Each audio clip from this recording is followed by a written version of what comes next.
Hi everyone, welcome to CD Cave. I'm Jack Burial. Today I'm back with another video, something different.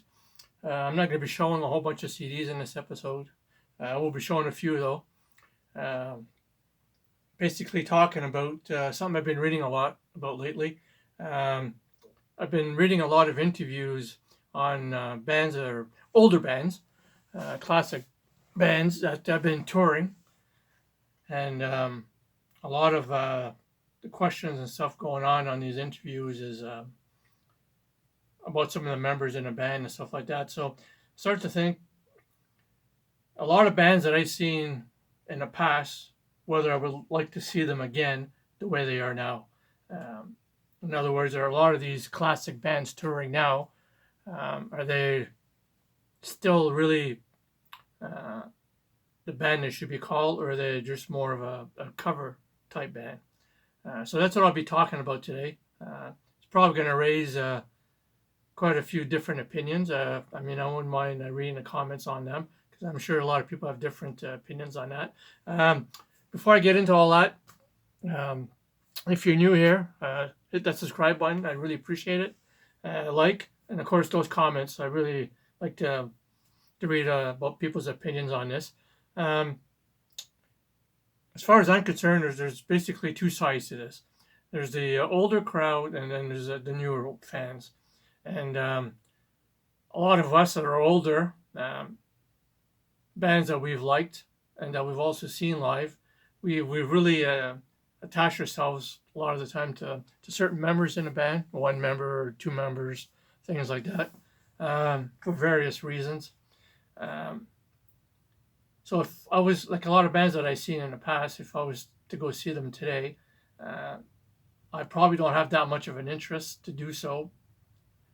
Basically because if there's no original members, I don't have that that attachment to seeing a band live.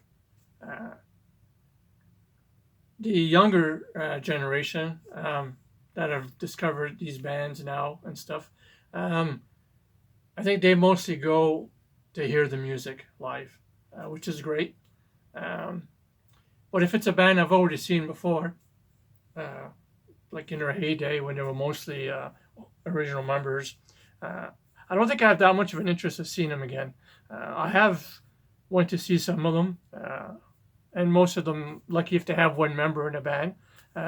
Mind you, they sound great. Like I will show a few CDs. They sound great. Like Nazareth, for instance. Well, this one here I picked No Mean City. I never did see them live, unfortunately. They are touring now.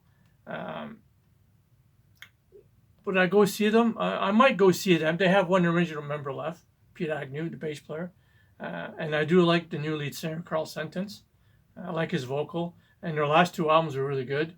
Unfortunately, they don't sound like Nazareth. So I kind of categorize them with my Nazareth CDs, but I don't really think of them when I listen to them as Nazareth because they really don't sound like Nazareth anymore. But it's a band I might go see because I've never seen them live. When you look at Foreigner, for instance, is one of the bands that don't really have any members in a band that are original. They did have one come in and out once in a while. But to me, when I see Foreigner, I think of Lou Graham, things like that. I don't see Kelly Hansen so much with Foreigner, although he's been there a long time. But are they more of a cover band now than an actual Foreigner? So they still use the name. Another one too is a great Canadian band here. I'll be showing a couple Canadian bands. Is Trooper, April Wine. There's also a Trooper here too. Trooper don't have any original members as far as I know touring now, and as well as April Wine don't have any original members either. I have seen both bands. Seen April Wine quite a few times, and I have seen April Wine in the last few years without no original members. They still sound great.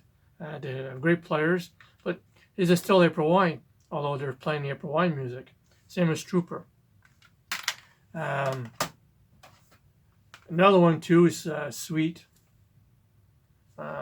Andy Scott is the only one left in the band. The band sounds very different. Um, if you can find a stream on their, it's called Isolated Boulevard, I think. The last recordings they did, and this sounds totally different from Sweet. It's not really that glam stuff anymore. It's just, they still be going under the name Sweet with only one member in the band, as well as Asia. They're going back on tour now. They have no original members, no members from even the second incorporation. They have a new lead singer, which is not John Wetton because he's passed away, and it's not John Payne either. He's moved on. Yeah, so I'm not sure about Asia either. And this is probably the biggest one. We've seen a lot of things going on online because of this band. It's the Guess Who. I was actually listening to their last two recordings, and they don't sound at all like the Guess Who at all. They sound more like a southern rock band. So they've been I think being sued by Burton Cummings and Randy Bachman and a whole bunch of stuff going on there. So that's the thing I want to do the video about is are they still worthy of the name they're going under, or are they mostly just a cover band now touring and making money? The good thing about it is they're keeping the music alive with that band, which is great. It's great for the younger generation, but is it so great for us older generation when we go see a band like that, we see no original members at all? It's hard to associate that band with what we grew up with type thing. So that's kind of like my rant today. I'm not sure if it's a rant really, but I see both sides of this. I much prefer seeing bands with original members in them, at least one or two. But like I say, a lot of them, and there's more that in show that have no members at all. They're original. Should they still keep the name and tour like that?